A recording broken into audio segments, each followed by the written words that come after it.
Hi മക്കളെ, അതെ, സമയം വിലപ്പെട്ടതാണ്, അതൊരിക്കലും തിരിച്ചെടുക്കാനാവില്ല.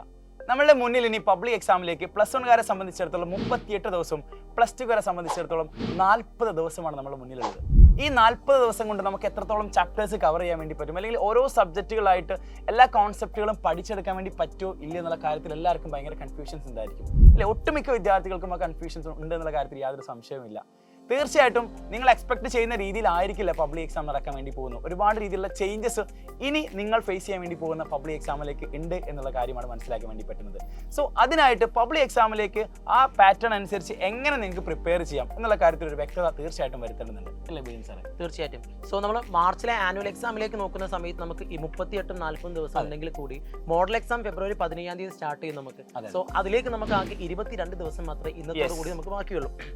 സോ ഈ 22 ദിവസത്തിനുള്ളിൽ ഇവർക്ക് പഠിക്കാനുള്ള എൻ്റയർ ചാപ്റ്റേഴ്സും പഠിച്ചെടുക്കുക എന്ന് പറഞ്ഞാണെങ്കിൽ ദാറ്റ്സ് ടു ഡിഫിക്കൽട്ടിയാണ്.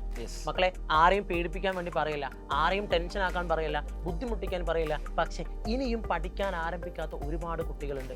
മക്കളെ, മറക്കാതെ സൂക്ഷിക്കേണ്ട, നിങ്ങൾ വളരെ ശ്രദ്ധിക്കേണ്ട ഒരു ഫാക്റ്റ് ഉണ്ട്. എന്താണെന്നറിയാമോ? ഈ വർഷത്തെ examination question paper pattern entirely different ആണ്. കാരണം റീസെൻ്റ് ആയിട്ട് പത്രത്തിൽ ന്യൂസ് വരെ വന്നിട്ടുണ്ടായിരുന്നു, ഇപ്രാവശ്യത്തെ ആനുവൽ എക്സാം ബുദ്ധിമുട്ടായിരിക്കും, ക്വസ്റ്റ്യൻ പേപ്പറിന് കട്ടി കൂടുതലായിരിക്കും എന്ന കാര്യം പറഞ്ഞുകൊണ്ട്. അതായത് 50-30-20 റൂളാണ്. അതനുസരിച്ചുള്ള പാറ്റേൺ ആയിരുന്നു ക്രിസ്മസ് എക്സാം നമ്മൾ കണ്ടിട്ടുണ്ടായിരുന്നു. തീർച്ചയായിട്ടും. അതായത് 20% ക്വസ്റ്റ്യൻസ് നന്നായിട്ട് ആത്മാർത്ഥമായി പഠിക്കുന്ന അല്ലെങ്കിൽ അത്യാവശ്യം പഠിക്കുന്ന കുട്ടികൾക്ക് മാത്രമേ ആൻസർ ചെയ്യാൻ പറ്റത്തുള്ളൂ. ക്ലിയർ അല്ലേ? സോ ഈ ലെവലിലെ ക്വസ്റ്റ്യൻ പേപ്പേഴ്സ് നമ്മൾ പ്രിപ്പയർ ചെയ്യണമെന്നുണ്ടെങ്കിൽ, ഈ ലെവലിൽ ക്വസ്റ്റ്യൻ പേപ്പർ നമ്മൾ ആൻസർ ചെയ്യണമെന്നുണ്ടെങ്കിൽ ഡെഫിനറ്റ്ലി നമ്മൾ എന്ത് ചെയ്യേണ്ടതായിട്ടുണ്ട്? ആ ലെവലിൽ നമ്മൾ പ്രിപ്പറേഷൻ കൊണ്ടുപോകണം. അപ്പോൾ മാത്രം നമുക്ക് മാർക്ക് കിട്ടത്തുള്ളൂ. ഗവൺമെന്റ് ഒരിക്കലും നിങ്ങൾ ആരെയും ബുദ്ധിമുട്ടിക്കണമെന്നോ നിങ്ങൾ എല്ലാവരും ഇടങ്ങേറാക്കണമെന്നോ ഒരിക്കലും എന്ത് ചെയ്യുന്നില്ല മക്കളെ, ഗവൺമെന്റ് ചിന്തിക്കുന്നില്ല. ഒറ്റ കാര്യം മാത്രമേ പ്ലാനിങ് ഉള്ളൂ. എന്താ? ക്വാളിറ്റി ഉണ്ടായിരിക്കണം. അതായത് നിങ്ങൾക്ക് തന്നെ അറിയാം, 10ാം ക്ലാസ്സും +1 +2 കഴിഞ്ഞ സമയത്ത് നിങ്ങൾക്ക് എത്ര പേർക്ക് സ്വന്തം പേര് പോലും വൃത്തിക്ക് എഴുതാൻ അറിയാം. ഓക്കെ, ഇംഗ്ലീഷിലെ പല സ്പെല്ലിങ്ങുകളും തെറ്റിക്കുന്ന പല കുട്ടികളും ഈ വീഡിയോ കാണുന്നുണ്ടാവും. അതൊരു യാഥാർത്ഥ്യമാണല്ലേ? സോ ക്വാളിറ്റി എഡ്യൂക്കേഷൻസ് കൊണ്ടുവരാൻ എന്ന പർപ്പസോട് കൂടി നമ്മൾ എന്ത് ചെയ്തിട്ടുള്ളത്, ഈ ലെവലിലേക്ക് മാറിയിട്ടുള്ളത്. അത് ആദ്യം നിങ്ങളിലാണ് എന്ന് മാത്രം. സോ നമുക്ക് ഏറ്റവും ബെസ്റ്റ് ആയിട്ട് പഠിക്കാൻ എല്ലാവരും ശ്രമിക്കാം. സർ, പിന്നെ ഒരു കാര്യം, എനിക്ക് ഒരു ഫേസ് ചെയ്യാൻ വേണ്ടി പോകുന്ന ഒരു ചലഞ്ച് ഉണ്ടായിരിക്കുക. സർ, എത്ര മണിക്കൂറാണ് ഒരു ദിവസം പഠിക്കേണ്ടത്? കാരണം ഇത്രയും ചാപ്റ്റേഴ്സ് ഓരോ സബ്ജക്റ്റുകളിൽ നമുക്ക് പഠിക്കാനുണ്ട്. വലിയ വലിയ ചാപ്റ്റേഴ്സ്, കുറേയധികം കോൺസെപ്റ്റുകൾ, പ്രോബ്ലം പേപ്പർ, തിയറി ഒക്കെ വായിച്ചെടുക്കാനുണ്ട്. അപ്പം എത്ര സമയം ഒരു ദിവസം പഠിക്കണം, ഇനി അങ്ങോട്ട് പഠിക്കുന്ന കാര്യത്തിൽ ഭയങ്കരമായിട്ടുള്ള കൺഫ്യൂഷൻസ് ആണ്. സാറിന്റെ അഭിപ്രായത്തിൽ എത്ര ദിവസം, എത്ര സമയം, ദിവസമല്ല സമയം പഠിക്കണം? ഇപ്പോൾ സ്വാഭാവികമായിട്ട് നമുക്കിപ്പോൾ ഒരു മോഡൽ എക്സാം അല്ലെങ്കിൽ നമ്മളൊരു ഹാഫ് ഇയർലി എക്സാമിന് ശേഷം നമ്മൾ സ്റ്റാർട്ട് ചെയ്യും, നമുക്ക് പറയാം ഒരു ദിവസം 3 മണിക്കൂറൊക്കെ മാക്സിമം പഠിച്ചാൽ മതി.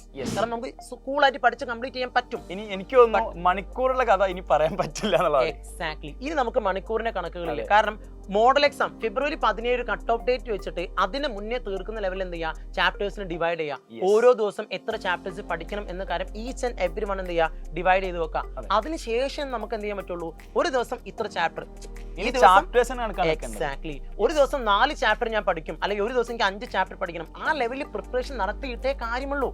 അതെ. അപ്പൊ നമ്മൾ ഓരോ ചാപ്റ്റേഴ്സ് പഠിക്കുന്ന സമയത്ത് വെറുതെ വായിച്ചു പോകുന്നതല്ല, ആ ചാപ്റ്റേഴ്സുമായി ബന്ധപ്പെട്ട കോൺസെപ്റ്റുകൾ മനസ്സിലാക്കുക. അതിന് ഏറ്റവും വഴി എന്ന് പറഞ്ഞാൽ മാക്സിമം ക്വസ്റ്റ്യൻസ് വർക്കൗട്ട് ചെയ്യുക, പോസിബിൾ ആയിട്ടുള്ള ക്വസ്റ്റ്യൻസ് വർക്കൗട്ട് ചെയ്യുക, പ്രീവിയസ് ഇയർ ക്വസ്റ്റ്യൻസ് എടുത്ത് വർക്കൗട്ട് ചെയ്യുക. അങ്ങനെ വെച്ചാൽ കുറച്ചുകൂടി കോൺഫിഡൻസ് ലെവൽസ് നിങ്ങൾക്ക് ഇമ്പ്രൂവ് ചെയ്യാൻ വേണ്ടി പറ്റും.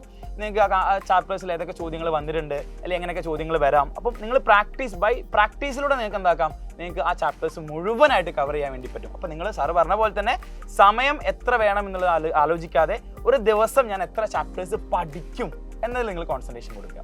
ഓക്കെ, തീർച്ചയായിട്ടും. പിന്നെ ശ്രദ്ധിക്കുന്ന മറ്റൊരു കാര്യമുണ്ട്, നിങ്ങൾക്ക് ഇപ്പോൾ വേണമെങ്കിൽ എന്തെങ്കിലും ജസ്റ്റ് കൂളായിട്ട് ഇരുന്നിട്ട് എന്ത് ചെയ്യാം, വേണമെങ്കിൽ വേണം 1-2 ചോദ്യങ്ങൾ പ്രിപ്പയർ ചെയ്ത് പോവേ, അങ്ങനെ വേണം പഠിക്കാം.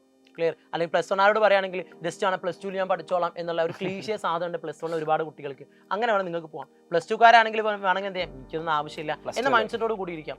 എന്നാൽ നെക്സ്റ്റ് ലെവലിലേക്ക് ഇഷ്ടമുള്ള കോഴ്സ് പഠിക്കണം എന്ന് ആഗ്രഹിക്കുന്ന ഒരാളാണെന്നുണ്ടെങ്കിൽ, സ്വന്തം അച്ഛൻ്റെയും അമ്മൻ്റെയും പണം മുടക്കാതെ ആത്മാർത്ഥമായി പണം മുടക്കാതെ പഠിക്കണം എന്ന് ആഗ്രഹിക്കുന്ന ഒരു കുട്ടിയാണെന്നുണ്ടെങ്കിൽ ആത്മാർത്ഥമായിട്ട് പഠിച്ചു തുടങ്ങിക്കോ. കാരണം ഓരോ പണത്തിനും അതിൻ്റെതായിട്ടുള്ള വാല്യൂ ഉണ്ട്, അതിൻ്റെതായിട്ടുള്ള മൂല്യമുണ്ട്. ക്ലിയർ? നമ്മുടെ അച്ഛനും അമ്മയും ഒരുപാട് വർഷങ്ങളോളം കഷ്ടപ്പെട്ട് നമ്മൾ പഠിപ്പിച്ചതാണ്. പറഞ്ഞാലും ക്ലിയർ അല്ലേ? ഇനി അങ്ങോട്ടുള്ള യാത്രയും അവരെ ബുദ്ധിമുട്ടിക്കാൻ തന്നെയാണ് പരിപാടി എന്നുണ്ടെങ്കിൽ നിങ്ങൾക്ക് എന്ത് ചെയ്യാം, ഇതേപോലെ തന്നെ അങ്ങോട്ട് പോകാം. അഡ്മിഷൻ കിട്ടണം.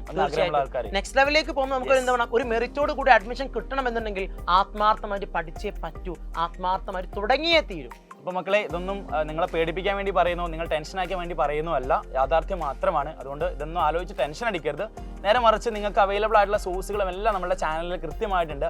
അതെല്ലാം റെഫർ ചെയ്തുകൊണ്ട് എല്ലാ ചാപ്റ്റേഴ്സും എല്ലാ സബ്ജക്റ്റുകളും കൃത്യമായിട്ട് പഠിക്കുക, ക്വസ്റ്റ്യൻസ് വർക്കൗട്ട് ചെയ്യുക. നമ്മുടെ ഒരുപാട് ക്ലാസ്സസ് ഒക്കെ നമ്മുടെ ചാനൽ ഓൾറെഡി ഉണ്ട്, അതൊക്കെ കാണുക, കൃത്യമായിട്ട് അതിനുവേണ്ടി പ്രിപ്പയർ ചെയ്യുക. ഇനിയും നമ്മൾ ഒരുപാട് ക്ലാസ്സുകളുമായിട്ടും ഒരുപാട് കണ്ടന്റ് വീഡിയോസുമായിട്ടും ഷോർട്ട് വീഡിയോസുമായിട്ട് നിങ്ങളുടെ മുന്നിലേക്ക് എത്തുന്നുണ്ട്. സോ അടിപൊളിയായിട്ട് തന്നെ പഠിക്കുക അല്ലേ വിടിയൻ സാറേ? തീർച്ചയായിട്ടും. ഇനി എന്താവശ്യത്തിനും നിങ്ങൾക്ക് എല്ലാ സപ്പോർട്ടും തരാൻ നമ്മുടെ ഫാക്കൽറ്റീസ് റെഡിയാണ്. നിങ്ങൾ ജസ്റ്റ് ചോദിച്ചാൽ മാത്രം മതി. ഞങ്ങൾക്ക് എന്താണോ വേണ്ടത്, നിങ്ങൾക്ക് എന്താണ് ആവശ്യം, അത് സെർവ് ചെയ്യാൻ നമ്മൾ റെഡിയാണ്. ഓക്കെ, സോ നന്നായിട്ട് പഠിക്കാം. All the best.